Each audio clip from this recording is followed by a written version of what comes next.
My fellow Singaporeans, I'm sure by now many of you would have had the chance to watch Lee Hsien Loong's National Day rally speech last Sunday.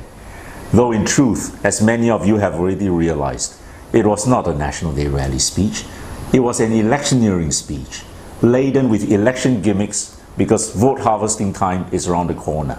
And Lee Hsien Loong is trying to entice vulnerable Singaporeans to vote for him and his party.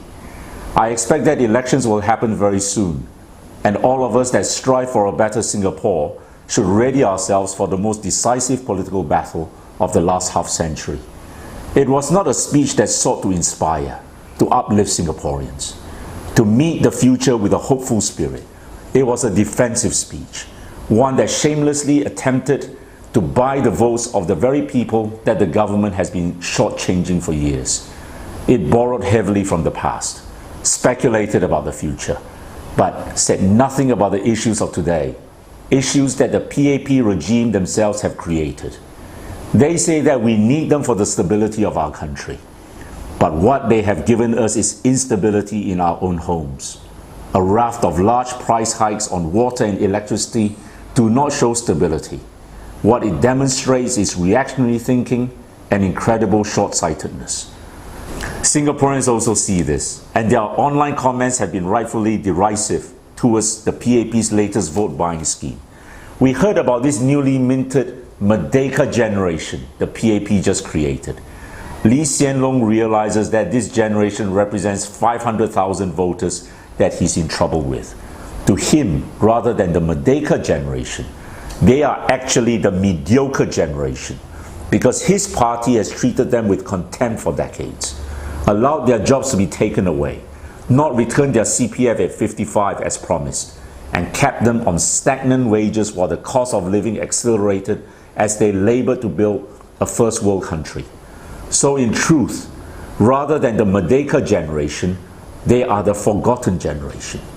They labored incredibly long hours for their families, missed time with their children to build this nation.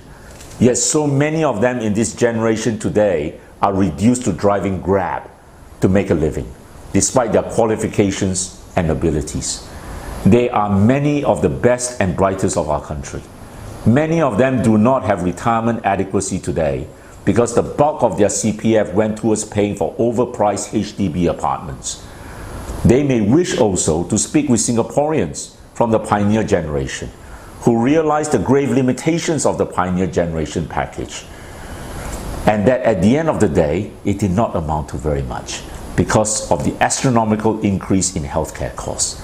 As they say, a glass with no bottom will never be full or even half full.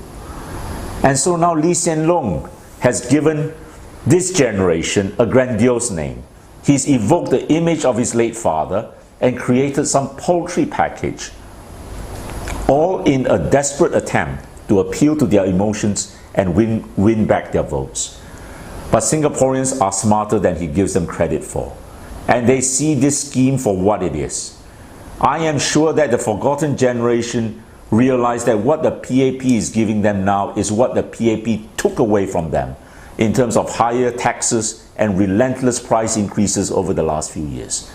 It is the proverbial, I will give you one chicken wing and take away the whole chicken.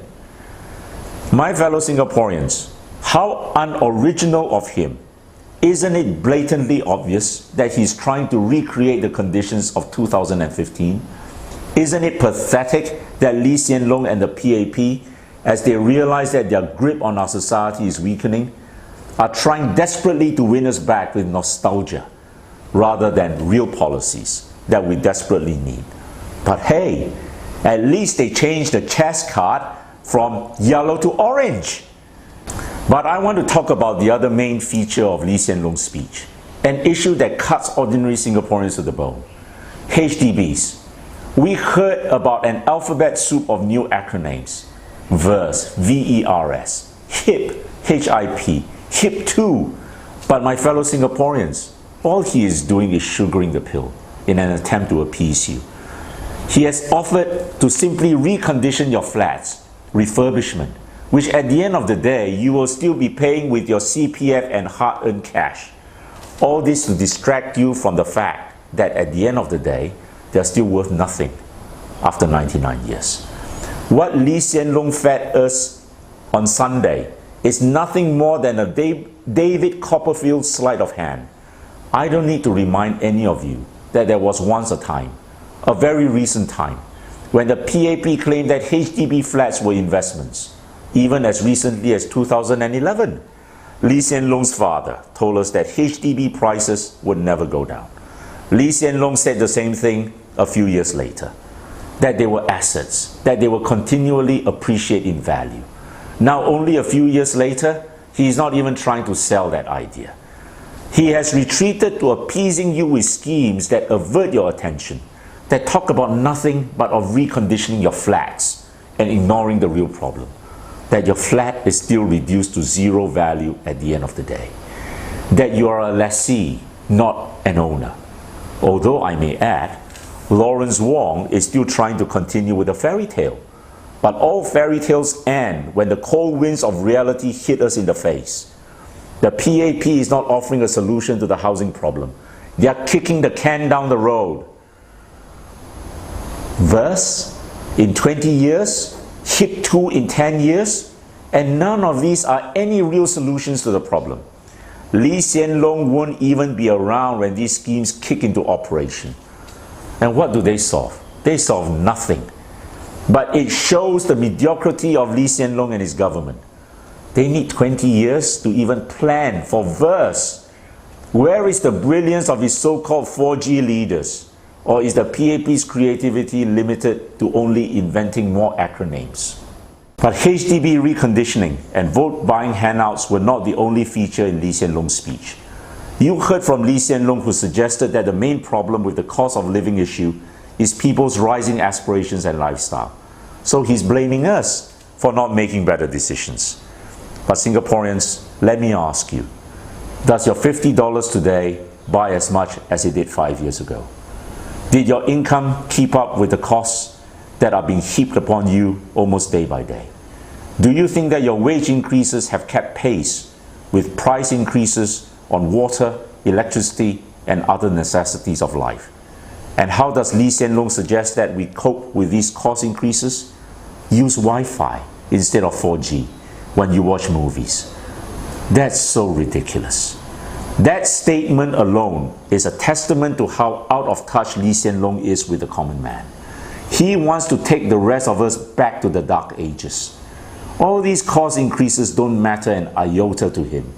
The multi-million-dollar income of he and his wife has left him out of touch with the lives of everyday Singaporeans.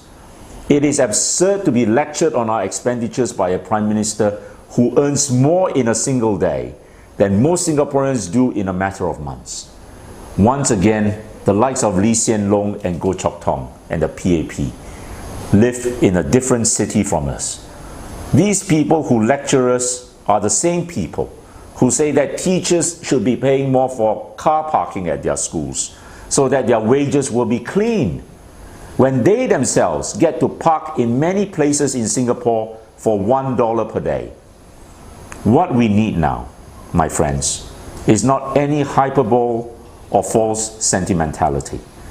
On the eve of the bicentennial of our founding by Raffles in 1819, what we need is a rebirth of that Singapore spirit, which created our nation and which binds us as a community based on the shared fact that we are all Singaporeans. I know that many of you do not have that sense of national pride anymore, that most of you chose not to hang the national flag out on National Day, that many of you do not feel at home in your own country, and yet that Singapore spirit is an eternal flame in all of us, which will never be extinguished. That Singapore spirit is able to bring about change so that the conditions in our lives can improve. That Singapore spirit was what drove the colonial British out of our country nearly 60 years ago. If we are determined, we know that together we can defeat the dark forces which intend to keep ordinary Singaporeans down and under the control of the PAP. Together, we can take back our country. That will be our true Merdeka, and we will all be the Merdeka generation.